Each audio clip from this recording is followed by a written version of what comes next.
Hey everyone, welcome back to CryptoCache. Thank you so much for joining me here. I hope you're having an amazing day. We're going to take a quick look at ENTT again. And I do want to thank you, of course, for the request. I got a lot of requests for this one recently. I can totally see why. I've covered it a few times in the past, but we want to know what's going on here, right? What's the big deal?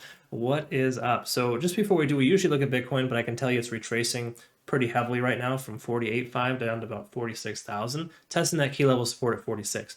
I think it's just based on the tax purposes, last day of the year, etc. So try not to overwhelm yourself with, is the sky falling again? It's not. It's pretty standard for this time of year. Another couple hours, we'll probably see things level out and slowly increase over the weekend. But for ENTT, it's a different story, right? And let's go ahead and talk about that. Just before we do, not a financial advisor, love teaching people how to trade. This is my full-time job. So I hope I can help you learn something here today. And if you need a little bit more in-depth analysis, or more importantly, just how to become a better trader, I have a trading academy I'm rolling out with next month, and it's going to be an awesome experience. In fact, open enrollment begins here in about 12 hours, of course, on the 1st of January. But that trading academy will be rolled out near the end of the month, just so you know, for my current Patreon premium members, if you will. All right. We are transitioning away from Patreon to our new website platform, and that'll facilitate a much better learning environment. But for the moment, that is essentially where we're at. So just keep that in mind. That's kind of where we're at for now. And looking at ENTT here, we're on the one-day chart. So let's go ahead and look at the standard stuff and go ahead and go a little bit deeper. Moving averages, null and void. The price increased too quickly for the moving averages to catch up. We're back up over 70 on the RSI. This can commonly work as a support and resistance level. As you can see, it's kind of working as both, where it breaks below and above and consistently stays in place. A lot of that has to do with Bitcoin's behavior, but also just the fact that it's overextended, retracing, extending, retracing. It's kind of on a cyclical pattern here, if you will.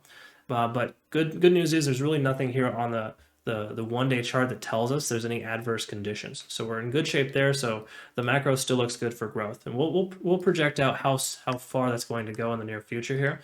Once we get there, we'll go ahead and take a look at that in a moment. Now, simple moving averages, 50 is working as a nice consistent support level. So if the price ever were to come back down, for example, we can expect it just to continue to progress upwards with the 50. Again, based on its history, but that basically tells us we are still in bullish territory. Obviously, 70 on the RSI on the one-day chart is a reflection of that, but this kind of reaffirms that the midterm, the medium time frame is effectively synonymous with that. We're up over 50 on the RSI, staying consistent that way. That tells us we're more so bullish.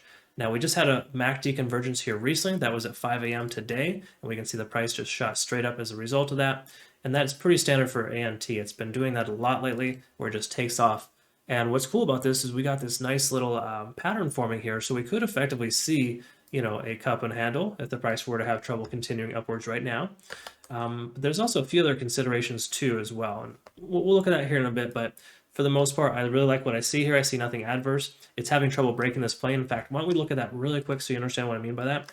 Because these lines do have meaning. They're not just arbitrary lines in the chart. This is the most recent, high that it had trouble with. And if you see here, it kind of came down and bounced off that previous high. Okay. Furthermore, we got the one-day candlestick here, one-day candlestick close, which in my opinion is one of the most important support and resistance levels you can utilize, is right here. In other words, we got rejected 3 out of 4 the 4 last days at that price point, and now it's breaking above and hopefully trending above. Again, the one-day candlestick hasn't closed yet. We got 4 hours left, but in that sense, we're looking pretty good. Moving over to the largest candlestick, the largest resistance level here. That is the all-time high. That's the highest the price ever went, which is $15 and roughly 8 cents. Okay. So that being said, we're right inside that channel right now. So if we see this channel here, for example, we need to note that this is going to be a strong resistance channel, which has proven to be so far. We've had 3 out of 3 days, so, tentatively, that are essentially closing below that price point. So if today's candlestick can close above $13, we might want to consider that to be a support level, and then we can see it kind of trend sideways. I'd love to see some consolidation sideways at this point, because if we take a look at this, in fact, it might be a little funny, but let's go ahead and see anyways, with the TD sequential tells us here. So we got up to a 4, nice consolidation, back up to a 4 again. So hypothetically, we have 5 more days worth of continuation of the upside, just based on that alone, because we had a nice, healthy consolidation period. You need to have this for every nice staircase pattern. Okay, so ultimately that's what we're looking at. So really, really good stuff there on the one day. This 4-hour chart pretty much tells us we always can going up. We went up to a 9 previously, down to a 9. Up to an 8, down to a 6. So ultimately, it's just kind of consolidating right now, but I think it feels like it's getting ready to take off. I wouldn't be surprised if it does. But yeah, all in all, the TD sequential is really telling us some good stuff here. We're a bit of on the exhaustive side here. So right now we could essentially see the price consolidate around $13. So I would say that the price should kind of hang around between $13 and the resistance level right around 14.15. Or no, actually it's $15, I think it is. Why don't we just say round number between 13 and 15 are the major resistance levels, and that's what we got to work within. So while we're in here, you can consider dollar cost averaging if the price were to continue to increase. If you're considering taking a position in general, just note that it is slightly on the overextended side, but it's also done this previously before, so it's not like this is uncharted territory. But it's interesting how hard this moves up when Bitcoin moves down. So just be mindful. Sometimes we have inverse types of ETFs in crypto, which basically just means you'll see inverse ETFs in traditional trading. It's an exchange traded fund that's an inverse of another stock, essentially, or in this case a coin, right, where the price goes up for one, the other price goes down. Not saying that's exactly the case, but this has almost a mirror image effect of Bitcoin at this point. So just note that if Bitcoin starts recovering, some volume could come away from ANT and go over to some other coins, right? Because again, this is the only profitable coin in the industry right now for the most part, as far as how high it's gone in such a short amount of time. So be mindful of that. Set a stop limit. I would say set your stop loss somewhere in the range of, between $10 and $11, just in case the price were to kind of, start falling down, right?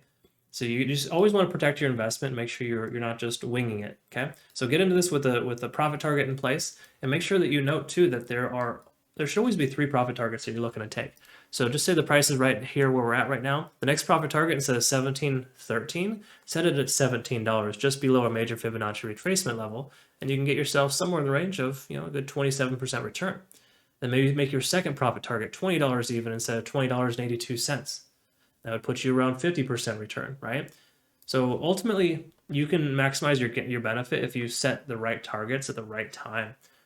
So again, I do think ANT has a tendency of wanting to take off, but we haven't passed our all-time high just yet. We're in this resistance channel, and we got to respect the fact that it could consolidate for a little while before it legs up again.